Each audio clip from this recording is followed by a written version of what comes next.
Hi, my name is Brandon Webb. I'm going to be doing my informative speech, refining my informative speech for you all about rodeo clowns. I'm going to go ahead and start. As Dodge Ram has said many times, grab life by the horns. If you want to rush, you like to feel alive and living in the moment. Would you like to see what it's like to have the devil in front of you and have to run up and grab his horns and allow God to lead you out safely? Well, find a local rodeo and grab you a cowboy hat and a pair of cleats and tell them you would like to be a rodeo clown. Okay, really, don't do what I last stated unless you want a trip to the emergency room. Go and attend a rodeo school. Also, many colleges put on what they call clinics to help newcomers. One bad thing about this, you will not learn as much as if you went to an actual bullfighting school. If you attend a clinic, you will be thrown out into the arena and put in front of some lightweight bulls that are for practice, might hook you. They just won't kill you off. If you attend a bullfighting school, you will start with a wheelbarrow. A wheelbarrow has a very similar turning radius of a bull, unless we're talking about Mexican fighting bulls. And that's a whole new can of worms that just shouldn't be messed with. Once you master this skill, you will then be put in front of some bull calves that might knock you around or kick you and will hurt, and will test to see if you want to be hit 10 times harder than you just were hit. If you decide to move on, you will then be put in front of some bulls that weigh roughly 500 to 1,000 pounds and will know a little more of what's going on and will want to hook up and play with you. These are like teenagers and full of energy. These guys will put you to the test, and you will encounter these types more so in high school rodeos. If you want, as we usually say, go and play with bulls, these are the little guys you want. When you feel you are ready, you can then move up and step up to the big boys. These guys usually weigh 1,200 to 2,000 pounds. Some have horns bigger than baseball bats. I have encountered a few of these, and when you see them coming in a chute, your heart immediately starts pounding before they even get to the chute where they're going to be let out at. I will say, no, some of the meanest ones are the ones you can walk up and pet and even will rub up against you in the back pens. But when they are ready to buck, it's a totally different ball game, and they know what's coming and they know what they're doing. Let's go into a little bit more information about rodeo clowns. There are many different rodeo associations, and some that are just for bullfighters, events such as Cowboy Protection. And this is where they usually put on stock shows to sell bulls. It's like a typical rodeo except with 10 to 20 bullfighting teams. They compete against each other, and this event usually goes on for a few days, so the judges can see you perform. I'm going to say roughly about 10 or so times of how well you perform and protect the riders. In these events, though, some of the guys get pretty wild and just crazy. The prize money is what causes them to do this, and anywhere from a couple $1,000s to all the way up to $25,000 of what you can win.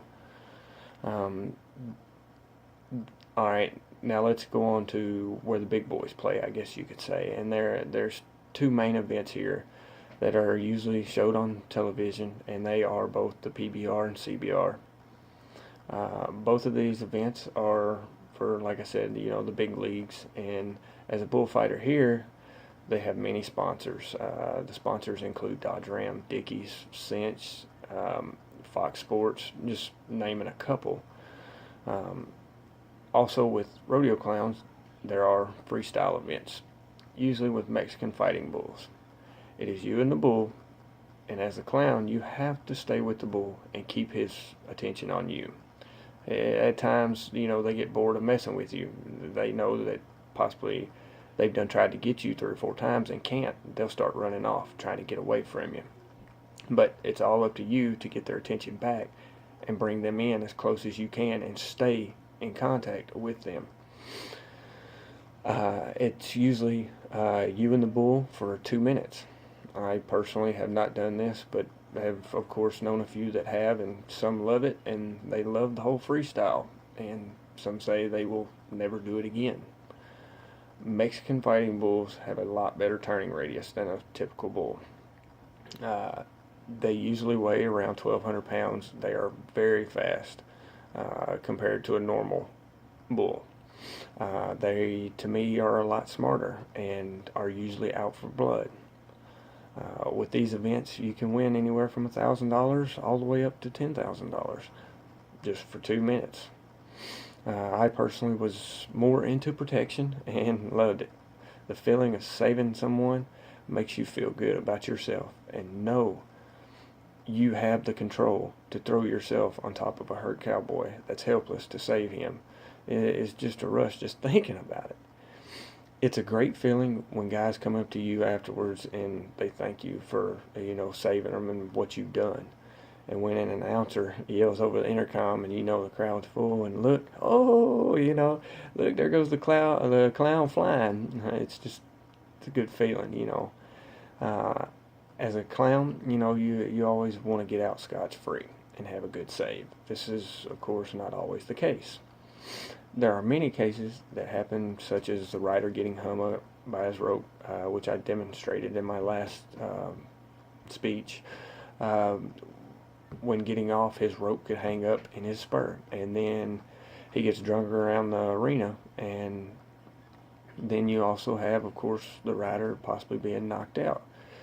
And usually when this happens, you have to take the bull as far away as possible, usually to the opposite side of the arena, and keep him occupied while they come out and they treat the rider on the arena floor and get him up and get him to safety.